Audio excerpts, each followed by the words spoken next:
batemyetemye ng'omuntu bw'anaatema ente n'otematema si jambiye si 2 si 3 si 10 n'akaaba asirikidde nga ku yakusatu ne basigala nga batemyetemye oyo ne tumwanduukulula kati mu kikomera kyange nyinamu ennyumba 3 naye sigisulamu nera kuwudiisa nera akakodyo bakaguddemu amaanyi bagatutte ku nnene ne basooka bagikozesa ebyuma ne bakona ne bamenya enzigi simanyi for sure simanyi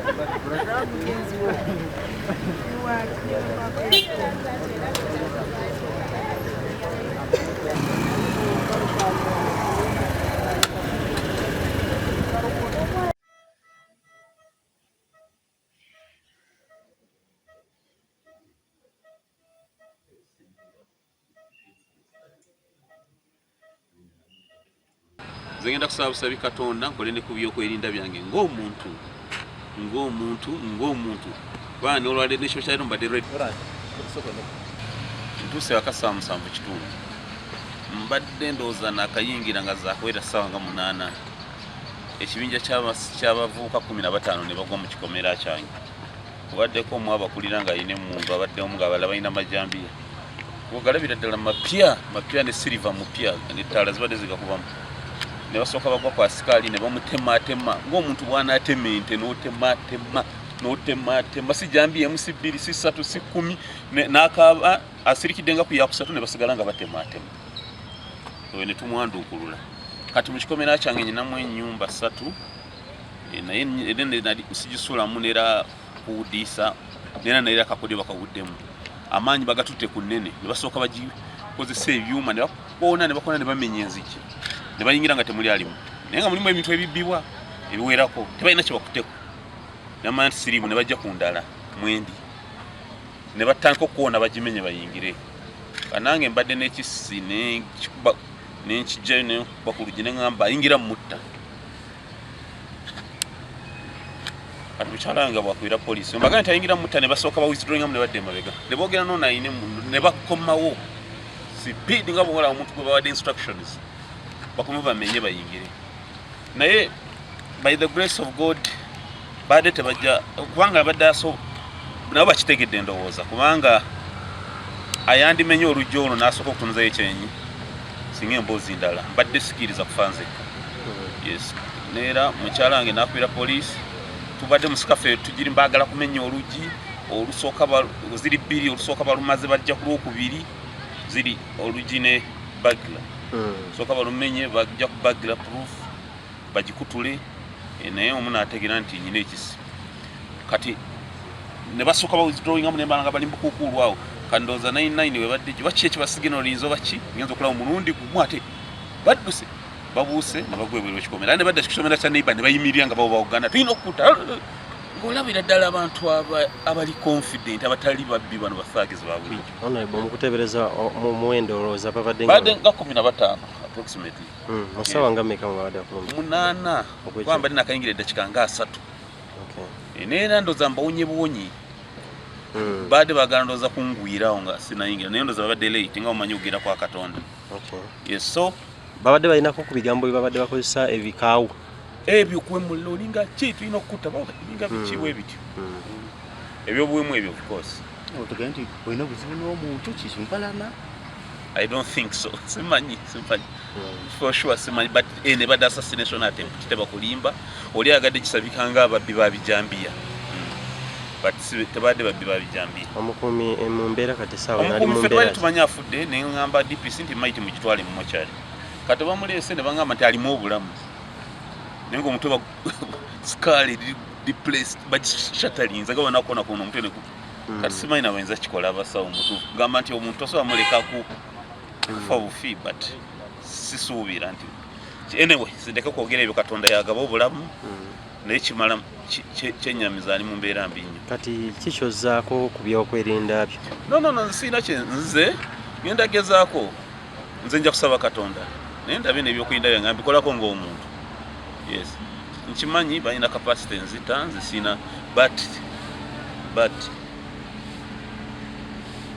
singa omuntu ayingidde mu nnyumba n'antuukako nze nkakasa nti mbadde nfa n'omukupo at least mirambo gyandibadde ebiri ate abasajja ba wano bayinza okulagajalira omuntu najja ne weerwanako te n'omutanaga badda tugende.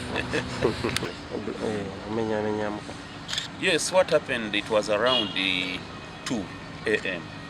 I was from a certain TV program. I just entered my house. Just 30 minutes after entering my house, a group of panga-wielding goons jumped into my fence, my home. They were about 15 in number, but one of them was armed with a rifle. And then the rest had the new pangas just. And they broke into the first house. They didn't find me there, and they didn't take anything from that house. They now came to the second house.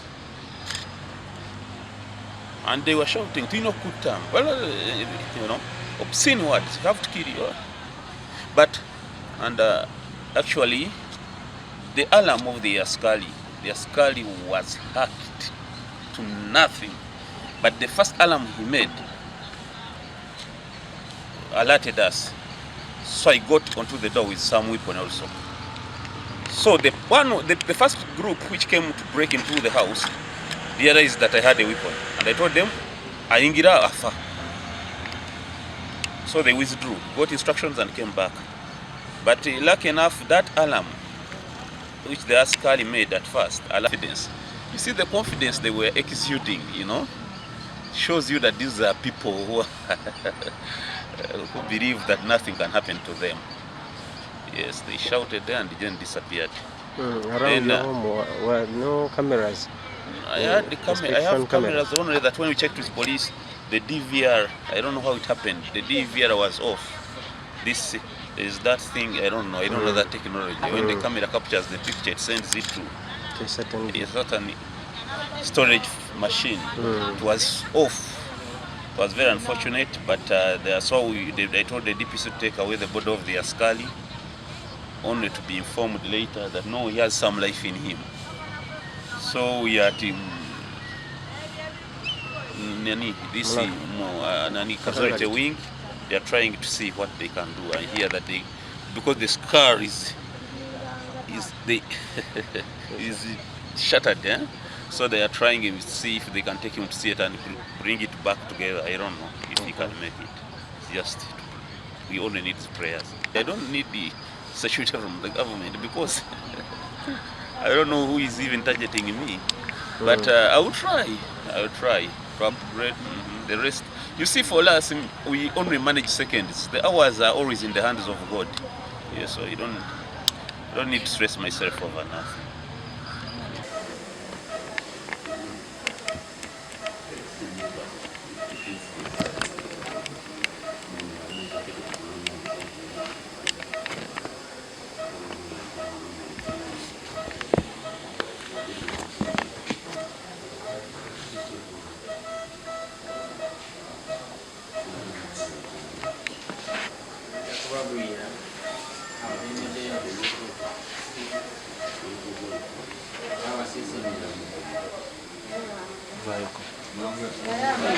For entering the house.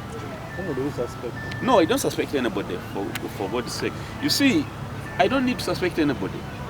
It is the mandate of the government to protect us as Ugandans and our property. So when I get such a problem, the first person suspect and to blame is government. It's the government to protect me. Yes, but it's very unfortunate. What do you request from government? Are you going to ask for security now? Yeah, I'm just praying to God.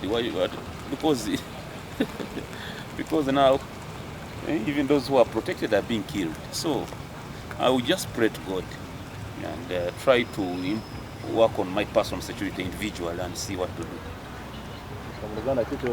Zengenda kusaba Katonda nkole ne kubyokwerinda byange ng'omuntu